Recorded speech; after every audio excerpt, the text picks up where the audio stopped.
ప్రపంచంలో అది ఇండియా కావచ్చు, పాకిస్తాన్ కావచ్చు, అమెరికా కావచ్చు, ఆస్ట్రేలియా కావచ్చు, నువ్వు ఏ కులస్తుడైనా, ఏ మతస్థుడైనా, ఏ సంఘానికి, ఏ వర్గానికి సంబంధించిన వ్యక్తివైనా, నువ్వు నల్లుడైనా, తెల్లుడైనా, నువ్వు ఎంత రూపవంతుడైనా, ఎంత సౌందర్యవతి అయినా, నువ్వు ఏ మోడల్ ఉన్నా, నీకు చదువు ఉన్నా, చదువు లేకపోయినా, నువ్వు పేదవాడువైనా, నువ్వు ధనవంతుడైనా, నువ్వు సినిమా యాక్టర్ అయినా, డాక్టర్ అయినా, కలెక్టర్ అయినా, నువ్వు రకరకాల భాషలు మాట్లాడగలిగినటువంటి మాటకార్యమైన నీకున్నటువంటి టాలెంట్ ద్వారా ఎదుటి వ్యక్తిని కూడా ఆకర్షింపచేసి ఆశ్చర్యపరచగలిగిన చమత్కారమైన ఈ లోకంలో జీవిస్తున్నటువంటి ఎవరైనా సరే, అతనికి ఎంత టాలెంట్ ఉన్నా సరే, ప్రతి టాలెంట్ తో పాటు ప్రతి మనిషి జీవితంలో ఒక మచ్చు ఉంటుంది. నువ్వు హిందూ కావచ్చు, క్రిస్టియన్స్ కావచ్చు, ముస్లిమ్స్ కావచ్చు, నువ్వు మంచి మాటకారి కావచ్చు, నువ్వు సకల విద్య ప్రావీణ్యత కలిగిన వారు కావచ్చు, మంచి టాలెంట్ పర్సన్ కావచ్చు, నువ్వు ఎవరైనా సరే ఎన్ని టాలెంట్ ఉన్నా కూడా ప్రతి మనిషి జీవితంలో ఒక మచ్చు ఉంటుంది. ఏంటా మచ్చు? మన దేహం మీద కనబడుతున్నటువంటి, మన అవయాల మీద కనబడుతున్నటువంటి, మన శరీరం మీద కనబడుతున్నటువంటి పుట్టమచ్చలు కాదండి. ఏంటి మచ్చు అంటే? పాపం అనే మచ్చు.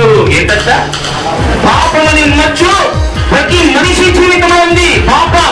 ఎస్, మనిషి పాపం చేశాడు. పుట్టినప్పుడు నుండి ఇప్పుడు దాకా ఎన్నెన్నో పాపాలు చేశాడు. అది మాటల ద్వారా కావచ్చు, చూపుల ద్వారా కావచ్చు, వస్త్ర ధారణ ద్వారా కావచ్చు, క్రియల ద్వారా కావచ్చు, స్వభావం ద్వారా కావచ్చు, నడవడిక ద్వారా కావచ్చు, ప్రతి మనిషి భూమి మీద బ్రతుకుతున్నటువంటి ప్రతి మనిషి పాపం చేశాడు. అది చిన్న తప్పైనా పెద్ద తప్పైనా తప్పు తప్పే. చిన్న పాపమైనా పెద్ద పాపమైనా పాపము పాపమే. ఎన్ని టాలెంట్ ఉన్నా ప్రతి మనిషి జీవితంలో ఏముంటుంది? పాపం అనే మచ్చు ఉంది. ఎవరు చెప్పారు ఈ మాట? ప్రపంచాన్ని నడిపిస్తున్నట్టు నాయకులు చెప్పారా? అధికారులు చెప్పారా? మంత్రులు చెప్పారా? రాజులు చెప్పారు? ఎవరు చెప్పారు ఈ మాట? మనిషి జీవితంలో పాపం ఉందని, మనిషి పాపం చేశాడని ఎవరు చెప్పారు? బైబిల్ చెప్తుంది ఈ మాట, జీవ గ్రంథం చెప్తుంది ఈ మాట, పరిశుద్ధ గ్రంథం చెప్తుంది ఈ మాట. ఏమని? మనుషులందరూ పాపము చేసి దేవుడు అనుగ్రహించే మహిమను పొందలేకపోతున్నారు. మనిషి ఎన్నెన్నో పాపాలు చేశాడు, చేయకూడని పాపాలు చేశాడు. అది తెలిసి కావచ్చు, తెలియక కావచ్చు, ఎవరైనా సరే పాపము చేశాడు. అందుకని దేవుడి వాక్యం చెప్తుంది, మనుషులందరూ పాపము చేసి దేవుడిచ్చే అనుగ్రహించే మహిమను పొందలేకపోతున్నారు. మనిషి ఏం చేశాడంట? పాపం చేశాడు. మనమే కాదని పాపం చేసేది. జీవ గ్రంథం, బైబుల్, పరిశుద్ధ గ్రంథం చెప్తున్నటువంటి మాట ఏమంటే, నీ తల్లిదండ్రులు చేసినటువంటి పాపాలు కూడా దోషముగా ఎవరి మీదకి వస్తున్నాయి? పిల్లల మీదకి వస్తున్నాయి. మనం చేసినటువంటి పాపాలు ఉన్నాయి, మన తల్లిదండ్రులు చేసిన పాపాలు ఉన్నాయి, మన ముత్తాతలు చేసినటువంటి పాపాలు ఉన్నాయి, మన పితరులు చేసిన పాపాలు ఉన్నాయి. మనము చేసినటువంటి పాపాలు, మన ముత్తాతలు చేసినటువంటి పాపాలు, మన అమ్మవారు చేసినటువంటి పాపాలు కుప్పలు కుప్పలుగా శాపంగా మారి మన తల మీద వచ్చింది. అందుకని దేవుడు అనుగ్రహించే మహిమను పొందలేకపోతున్నాము. మరి పాపము నుండి విడిపించబడాలంటే ఎలా? పరిశుద్ధుడిగా మారాలంటే ఎలా? పాప బంధకాల నుండి మనం విడిపించబడాలంటే ఎలా? పాపం ముసుగు నుండి మనం బయటికి రావాలంటే ఎలా? పాపం నుండి విడిపించబడాలంటే ఎలా? ఏం చేస్తే మన పాపాలు పోతాయి? ఏం చేస్తే మన పాపాలు క్షమించబడతాయి? ఈ పాపం అనే బంధకాల నుండి, వ్యసనం నుండి మనం ఎలా బయటకు వస్తాము అని ఆలోచిస్తే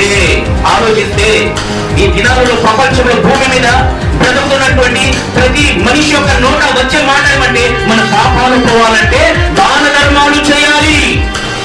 దాన ధర్మాలు చేయడం వల్ల మన పాపాలు పోతాయి. ఏం చేయడం వల్లంట? ఏం చేయడం వల్ల పాపాలు పోతాయంట? దాన ధర్మాలు చేయడం వల్ల పాపాలు పోతాయంట.